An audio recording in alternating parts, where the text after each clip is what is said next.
நேயர்களுக்கு வணக்கம். 2026 சட்டமன்ற தேர்தல் முடிவுகள் இன்னும் சற்று நேரத்துல வெளியாக இருக்கு. இந்த ஒரு பரபரப்பான சூழல்ல முதல் கட்டமாக தபால் வாக்குகளோட முடிவுகள் வெளியாக இருக்கு. அதோட அப்டேட்ஸை இப்ப பார்க்கலாம். தபால் வாக்குல திருச்சி கிழக்குல விஜய் பின்னடைவை சந்திச்சிருக்கிறாரு. பெரம்பூர்ல தபால் வாக்குல விஜய் முன்னிலை பெற்றிருக்கிறாரு. கொளத்தூர்ல ஸ்டாலின் முன்னிலை வகித்திருக்கிறாரு.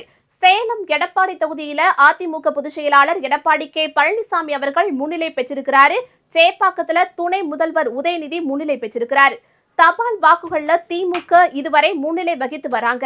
தபால் வாக்குகள்ல சேப்பாக்கம், ஆர்கே நகர், துறைமுகம் தொகுதிகள்ல திமுக முன்னிலை வகித்து வராங்க. சென்னையில ஆர்கே நகர், சேப்பாக்கம், துறைமுகம் ஆகிய தொகுதிகள்ல திமுக தான் முன்னிலை பெற்றிருக்கிறாங்க.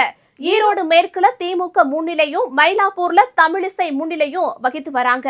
திருச்சி கிழக்கு தொகுதியில 6 செல்லாத ஓட்டுகள் கண்டறியப்பட்டிருக்கு. திருச்சி கிழக்கு தொகுதியில 5 செல்லாத ஓட்டுகள் கண்டறியப்பட்டிருக்கு. தபால் வாக்குகள்ல திருச்சி கிழக்குல விஜய் பின்னடைவை சந்திச்சிருக்கிறாரு. கோவை தெற்குல செந்தில் பாலாஜி முன்னிலை வகித்து வராரு. திருச்சி மேற்குல KN நேருவுக்கு பின்னடைவு ஏற்பட்டிருக்கு. முசிறி தொகுதி அதிமுக முன்னிலையில இருக்காங்க. முசிறி தொகுதியில அதிமுக வேட்பாளர் முன்னிலையில இருக்காங்க. திருச்சி மேற்குல அமைச்சர் நேருவ முந்தும் தாவேக்கா தான் முன்னிலை இருக்காங்க.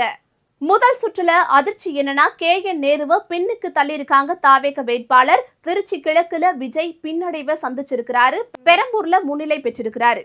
கடையநல்லூர் தொகுதியில அதிமுக முன்னிலையில இருக்காங்க. திருப்பரங்குன்றத்துல தபால் வாக்குகள்ல எண்ணும் பணி இப்போ தற்காலிகமா நிறுத்தி வைக்கப்பட்டிருக்கு. கடையநல்லூர் தொகுதியில அதிமுக வேட்பாளர் கிருஷ்ணமுரளி முன்னிலையில இருக்காரு.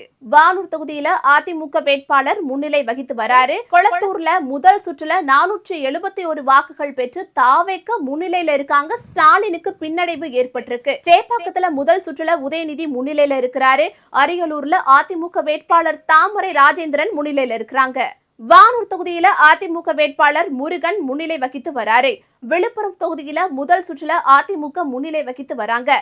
சீர்காழியில முதல் சுற்றுல அதிமுக தான் முன்னிலை பெற்றிருக்கிறாங்க. இன்னும் சற்று நேரத்துல தமிழகத்துல ஒரு மிகப்பெரிய மாற்றம் வரப்போகுது. தொடர்ந்து இணைந்திருங்கள் BNC நேரலையுடன்.